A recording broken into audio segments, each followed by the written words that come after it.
Good morning once again. ഇന്ന് ട്യൂസ്ഡേക്ക് പ്രത്യേകതയുണ്ട്. നമുക്ക് 5 അവർ ലാബുള്ള ദിവസമാണ്.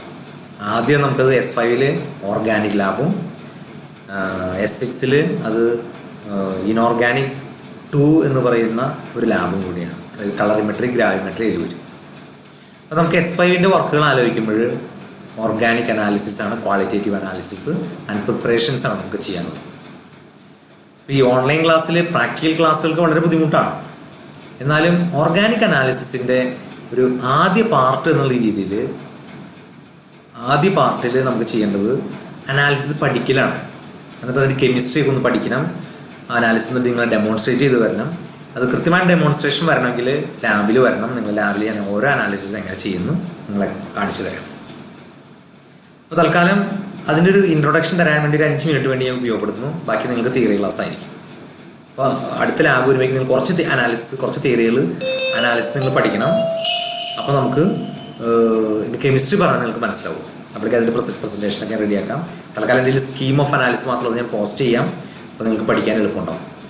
ഓക്കെ, അപ്പോൾ നമ്മൾ ഓർഗാനിക് അനാലിസിസിനെ പറ്റി കുറച്ച് കാര്യങ്ങൾ പറയാൻ വേണ്ടിയിട്ടാണ് ഞാൻ ഈ സമയം ഉപയോഗപ്പെടുത്തുന്നത്. ഒരു 5 മിനിറ്റ് മതിയാവുമെന്ന് വിചാരിക്കുന്നു. ബാക്കി നിങ്ങൾ കുറച്ച് പഠിച്ചു കഴിഞ്ഞാൽ മാത്രമേ നമുക്ക് മുന്നോട്ട് പോകാൻ സാധിക്കുള്ളൂ. പ്രത്യേകിച്ച് പല പരിമിതികളുണ്ട് ഓൺലൈൻ ക്ലാസ്സിന്. പ്രാക്ടിക്കൽ ക്ലാസ് സംബന്ധിച്ച് ഈ തലയ്ക്ക് മുന്നോട്ട് കൊണ്ടുപോകാൻ സാധിക്കില്ല. മനസ്സിലാക്കാണെന്ന് വിചാരിക്കുന്നു. അപ്പോൾ ഞാൻ പറഞ്ഞു വന്നത് ഓർഗാനിക് അനാലിസിസിൽ നമുക്ക് കണ്ടുപിടിക്കാനുള്ളത് ഫങ്ഷണൽ ഗ്രൂപ്പ് അനാലിസിസ് ആണ്. ഫങ്ഷണൽ ഗ്രൂപ്പ് കണ്ടുപിടിക്കാനുള്ള പരിപാടി ഓർഗാനിക് ക്വാളിറ്റേറ്റീവ് അനാലിസിസ്. അതിൽ നമുക്ക് കണ്ടുപിടിക്കാനുള്ളത് ആസിഡുകൾ. അത് 4 ആസിഡ് ഉണ്ട് നമുക്ക്. ഇത് ടൈപ്പ് ഓഫ് കോമ്പൗണ്ട് പറയുമ്പോൾ കാർബോക്സിലിക് ആസിഡ് ഉണ്ട്, ഫീനോൾ ഉണ്ട്, അമീൻ ഉണ്ട്, അമൈഡ് ഉണ്ട്, ഡയമൈഡ് ഉണ്ട്, aldehyde, ketone, nitro compound, hydro carbon, പിന്നെ ഏതാ ഇങ്ങനെയുള്ള ആൽഡിഹൈഡ് പറഞ്ഞു, കീറ്റോൺ, ഇങ്ങനെയുള്ള ഒരു 13 തരത്തിലുള്ള ഫങ്ഷണൽ ഗ്രൂപ്പുകളാണ് നമുക്ക് വരിക. ഇത് കമ്പൈൻഡ് ആയിട്ട് വരും. പിന്നെ ഇതിൽ ആ കോമ്പൗണ്ടിൽ ഏതെങ്കിലും എലമെൻറ്റുകൾ കാർബണും ഹൈഡ്രജനും അല്ലാതെ ഓർഗാനിക് കോമ്പൗണ്ട് എന്നല്ലേ പറയാം, ഹൈഡ്രോ കാർബൺ അല്ല നമ്മൾ പറയാം. ഹൈഡ്രോ കാർബൺ എന്നാൽ എന്താ? Compounds containing carbon and hydrogen exclusively, അത് മാത്രമുള്ളത്. അതിൽ മറ്റ് ഡെറിവേറ്റീവ്സ് വരുമ്പോൾ നമ്മൾ ഇതിനകത്ത് വിളിക്കുക, നിങ്ങൾക്കറിയാം, ഓർഗാനിക് കോമ്പൗണ്ട് എന്ന് വിളിക്കും. ഡെറിവേറ്റീവ്സ് ഓഫ് ഹൈഡ്രോ കാർബൺ ആണ് ഓർഗാനിക് കോമ്പൗണ്ട്സ്. അപ്പോൾ അതിൽ ഓക്സിജൻ, സൾഫർ, നൈട്രജൻ, ഹാലജൻസ് അങ്ങനെയുള്ള മറ്റു കോമ്പൗണ്ടുകളും ഉണ്ടാവാം. അപ്പോൾ അത് നമുക്ക് കണ്ടുപിടിക്കേണ്ടി വരും.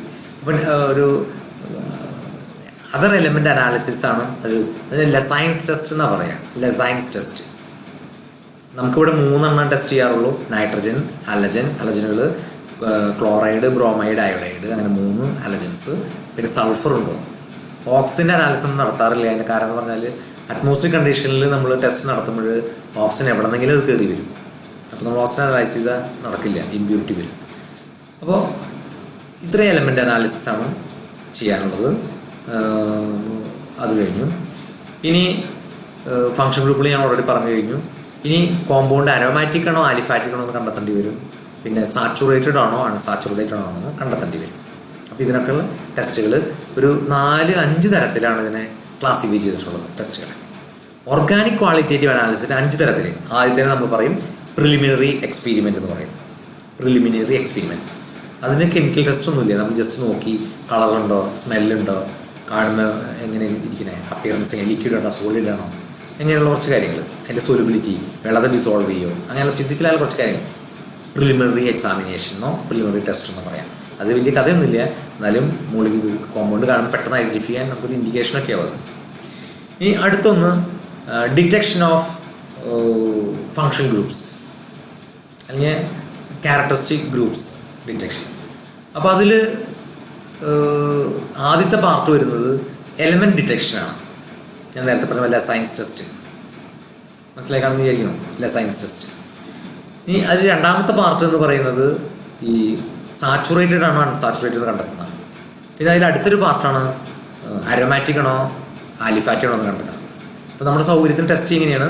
ആദ്യത്തെ പ്രിലിമിനറി എക്സാമിനേഷൻ, രണ്ടാമത്തെ എലമെൻറ്റ് ഡിറ്റക്ഷൻ ലെസൈൻസ് ടെസ്റ്റ്, പിന്നെ അരോമാറ്റിക് ആണോ ആലിഫാറ്റിക് ആണോ എന്ന് കണ്ടെത്തും, പിന്നെ സാച്ചുറേറ്റഡ് ആണോ അൺസാച്ചുറേറ്റഡ് ആണോ കണ്ടെത്തും, പിന്നെ ഐഡൻറ്റിഫിക്കേഷൻ ടെസ്റ്റുകളാണ്. അഞ്ചാമത്തെ കാറ്റഗറി ഐഡന്റിഫിക്കേഷൻ ടെസ്റ്റാണ്, ഫംഗ്ഷൻ ഗ്രൂപ്പുകളുടെ ഐഡന്റിഫിക്കേഷൻ ടെസ്റ്റുകൾ. ഈ ആറാമത്തെ കൺഫർമേറ്ററി ടെസ്റ്റുകളാണ്. ഈ ഏഴാമത്തെ ഒരു പാർട്ടുണ്ട്. ഈ പറയുന്ന ഫാക്റ്റുകളൊക്കെ നമ്മളൊരു സോളിഡ് ഡെറിവേറ്റീവ് പ്രിപ്പയർ ചെയ്തുകൊണ്ട് അത് കൃത്യമായി സക്സസ്ഫുൾ ആയിട്ട് നമുക്ക് കിട്ടുമെങ്കിൽ, നമ്മൾ ഉദ്ദേശിച്ച പോലെ കിട്ടുന്നുണ്ടെങ്കിൽ നമ്മൾ പറഞ്ഞ ഗ്രൂപ്പുകളൊക്കെ ശരിയാവുന്നതാണ്. അപ്പോൾ ഏഴാമത്തെ suggestion and preparation of solid derivative. അങ്ങനെ 7 പാർട്ടുകളായിട്ട് ചെയ്യും. ഏതൊക്കെ പാർട്ടുകൾ? ഒന്ന് preliminary examination, 2 element detection Lassaigne's test, മൂന്നാമത്തെ എന്താ ഡിറ്റക്ഷൻ ഓഫ് ക്യാരക്ടറിസ്റ്റിക് ഗ്രൂപ്പ്സ്, അത് വീണ്ടും വേണ്ടി തിരിക്കാം. മൂന്നാമതായിട്ട് നമുക്ക് അരോമാറ്റിസിറ്റി ആലിഫാറ്റിസിറ്റി കണ്ടെത്തുന്നു. ഓക്കെ, അടുത്തേതാ സാച്ചുറേഷൻ ആൻഡ് സാച്ചുറേഷൻ കണ്ടെത്തുന്നത്, ഡബിൾ ബോണ്ടോ ട്രിപ്പിൾ ബോണ്ടോ ഉണ്ടോ സിംഗിൾ ബോണ്ടോ. പിന്നെ അടുത്തേതാ detection of function groups, identification എന്ന് പറയും. പിന്നെ കൺഫർമേഷൻ, ഏഴാമത്തെ എന്താ സോളിഡ് ഡെറിവേറ്റീവ് പ്രിപ്പറേഷൻ. ഇത് നമ്മൾ 1 by 1 ആയിട്ട് നമ്മൾ മുന്നോട്ട് പോകും ഓരോ ടെസ്റ്റുകൾ. ഒരു അനാലിസിസ് നിങ്ങൾ ചെയ്യാൻ സ്പീഡിലായി കഴിഞ്ഞാൽ നിങ്ങൾക്ക് ഏകദേശം എൻ്റെ ധാരണ അനുസരിച്ച് 1 മണിക്കൂർ കൊണ്ടൊക്കെ അനാലിസിസ് പൂർത്തിയാക്കാൻ പറ്റും. പക്ഷെ അത് എഴുതാനായിട്ട് വീണ്ടും 1 മണിക്കൂർ അല്ലെങ്കിൽ 1.5 മണിക്കൂർ അങ്ങനെ 2.5 മണിക്കൂർ കൊണ്ട് പരീക്ഷ തീർക്കാൻ പറ്റും. പരീക്ഷയ്ക്ക് ഒരു പ്രിപ്പറേഷൻ, ഓർഗാനിക് പ്രിപ്പറേഷനും കൂടി ഉണ്ടാവും. അപ്പോൾ അതെല്ലാം കൂടി നോക്കുമ്പോൾ ഒരു 3 മണിക്കൂറിന് പാകാവും. അതിന് കാര്യമായിട്ട് എഴുതാനൊന്നുമില്ല. പ്രിപ്പറേഷൻ ഇടയ്ക്ക് സെമിനേഴ്സ് നടന്നു 3 മണിക്കൂറിനുള്ള പരീക്ഷയാണ്. ഏകദേശം ഐഡിയ കിട്ടിയതാണ്. അപ്പം ഇനി നമുക്ക് വേണ്ടത് എന്താ? ഇതിൻ്റെ കെമിസ്ട്രി പഠിക്കണം. ഓരോ ടെസ്റ്റുകൾ എങ്ങനെ ചെയ്യുന്നു, അതിൻ്റെ കെമിസ്ട്രിയും അതിൽ എന്ത് ചേഞ്ചാണ് ഉണ്ടാവുന്നത്. പരീക്ഷകൾ എഴുതേണ്ടി വരും. എഴുതാനും മാർക്കുണ്ട്, കെമിസ്ട്രിക്ക് മാർക്കുണ്ട്. കെമിസ്ട്രി നിങ്ങൾ ഇക്വേഷൻ എഴുതാനാണ് നിങ്ങൾ പഠിക്കേണ്ടത്. അതിൽ വേർഡ്സിൽ നിങ്ങൾ എഴുതാൻ അറിയണം, ഒപ്പം ഇക്വേഷനും. അപ്പോൾ കംപ്ലീറ്റ് ആയി ഫുൾ മാർക്ക്. ഒരു കെമിസ്ട്രിക്ക് ചിലപ്പോൾ 5 മാർക്ക് 4 മാർക്കൊക്കെ ഉണ്ടാവും. അപ്പോൾ അത് ഈ 4 മാർക്ക് ആണെങ്കിൽ 4 മാർക്ക് മുഴുവൻ കിട്ടണമെങ്കിൽ എന്ത് വേണം? നിങ്ങൾ വേർഡ്സിൽ കെമിസ്ട്രി എഴുതണം, അപ്പോൾ അതിലെ കറസ്പോണ്ടിങ് ആയിട്ടുള്ള സ്ട്രക്ചേഴ്സും എഴുതി കാണിക്കണം. ഈ സ്ട്രക്ചേഴ്സ് മാത്രമാണെങ്കിലും നിങ്ങൾക്ക് കാര്യം അറിയാവുന്നതിൽ ഫുൾ മാർക്ക് കിട്ടും. ഈ വേർഡ്സിൽ എഴുതി കഴിഞ്ഞാൽ നിങ്ങൾക്ക് കുറച്ച് മാർക്ക് കിട്ടും, മുഴുവൻ മാർക്കൊന്നും നിങ്ങൾക്ക് കിട്ടിക്കൊള്ളുന്നില്ല. നമുക്ക് ഏറ്റവും എളുപ്പത്തിൽ കിട്ടാവുന്ന മാർക്കാണ് പ്രാക്ടിക്കലിൻ്റെ മാർക്കുകൾ. അത് കൃത്യമായിട്ട് ലാബിൽ വന്നാൽ ലാബിൽ റഫ് റെക്കോർഡും ഫെയർ റെക്കോർഡൊക്കെ കൃത്യമായിട്ട് സബ്മിറ്റ് ചെയ്യുക, അതാത് സമയത്ത് കാണിക്കുക ചെയ്ത് കഴിഞ്ഞാൽ മിക്കവാറും അത്യാവശ്യം ഇന്റേണൽ മാർക്കൊക്കെ വരും. അറ്റൻഡൻസ് ഉണ്ടാവും, മുടങ്ങാതിരിക്കുക. കാരണം ലാബ് നമുക്ക് റിപ്പീറ്റ് ചെയ്യാൻ സാധിക്കില്ല. ലാബ് നമുക്ക് റിപ്പീറ്റ് ചെയ്യാനായിട്ടുള്ള അവസരങ്ങൾ ഉണ്ടാവില്ല. കാരണം കൃത്യം ടൈം അനുസരിച്ചാണ് ഈ ലാബുകളുള്ളത്. കാരണം ഒരു 12 ലാബ് ഓർഗാനിക് അനാലിസിസിനും ഒരു 12 ലാബ് മറ്റേ അടുത്ത സെമസ്റ്ററിലും ആവശ്യമുണ്ട്. അത് നമുക്ക് കിട്ടാറില്ല. കാരണം നിങ്ങൾക്ക് പരീക്ഷകളോ കോമൺ ആക്ടിവിറ്റികളൊക്കെ വരുമ്പോൾ അത് കിട്ടാണ്ട് വരും. അങ്ങനെ മനസ്സിലായ ഏകദേശം ഒരു ഐഡിയ. അപ്പോൾ നല്ല ടൈറ്റ് വർക്കുണ്ട്. നിങ്ങൾ ഈ വേണ്ട രീതിയിൽ കാര്യങ്ങളൊക്കെ ചെയ്തു കഴിഞ്ഞാൽ കാര്യങ്ങൾ വളരെ സ്ട്രിക്റ്റായിട്ട് പോകും. കാരണം സ്ട്രിക്റ്റായിട്ട് നോക്കിയില്ലെങ്കിൽ ഇത് എവിടെ എത്തില്ല. കാരണം മുൻപത്തെ 2-3 കൊല്ലം മുമ്പത്തെ കുറച്ച് കുട്ടികൾ പരീക്ഷ എഴുതിയിട്ടില്ല, ഇപ്പോഴും എഴുതിയിട്ടില്ല. കാരണം എന്ന് വെച്ച് കഴിഞ്ഞാൽ അവർ നേരെ ചൊല്ലി ലാബിൽ വരില്ല, പുസ്തകം കൊണ്ടിരില്ല, അത് എഴുതില്ല, അപ്പോൾ ഞാൻ പുറത്ത് വിടും. അങ്ങനെ അവർ പരീക്ഷ എഴുതിയിട്ടില്ല. ഒരു കൊല്ലം 4-5 പേര് പരീക്ഷ എഴുതിയിട്ടില്ല.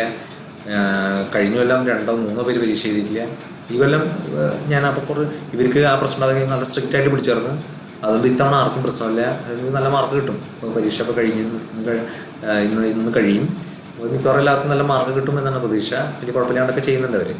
നല്ല സ്ട്രിക്റ്റായിട്ട് പിടിച്ചാലേ കാര്യങ്ങൾ നടക്കുള്ളൂ. അതുകൊണ്ട് ഒരു വിട്ടുവീഴ്ച എൻ്റെ ഭാഗത്ത് ഉണ്ടാവില്ല. ഞാനും ബൽക്കിസ്നസ് ആയിരിക്കും നിങ്ങളുടെ ലാബിലുള്ളത്. അപ്പോൾ ഒരു ഇൻട്രൊഡക്ഷൻ മാത്രം ഞാൻ ഇന്ന് പറഞ്ഞിട്ടുള്ളൂ. അപ്പം ഇനി നിങ്ങൾ അടുത്ത ദിവസത്തേക്ക് ഞാൻ തിയറി ക്ലാസ്സിൻ്റെ കൂടെ ലാബ് ക്ലാസ്സും കയറ്റി വിടും. കാരണം തിയറിയുടെ അന്ന് ലാബിൻ്റെ അന്ന് തിയറി ക്ലാസ് ഉണ്ടാവുമല്ലോ. അപ്പോൾ അതങ്ങനെ കോമ്പൻസേറ്റ് ചെയ്യാൻ പറ്റില്ല, അല്ലാണ്ട് നമുക്കൊന്നും ചെയ്യാൻ പറ്റില്ല. അപ്പോൾ ഞാൻ ഇതിൻ്റെ സ്കീം ഒരു PDF ഫോമിൽ പോസ്റ്റ് ചെയ്യാം. ഇതോടെ ഏകദേശം 18 പേജോളം ഉണ്ട്. നിങ്ങളത് എഴുതിയെടുക്കുക, എന്നിട്ട് പഠിക്കുക. മനസ്സിലായല്ലോ?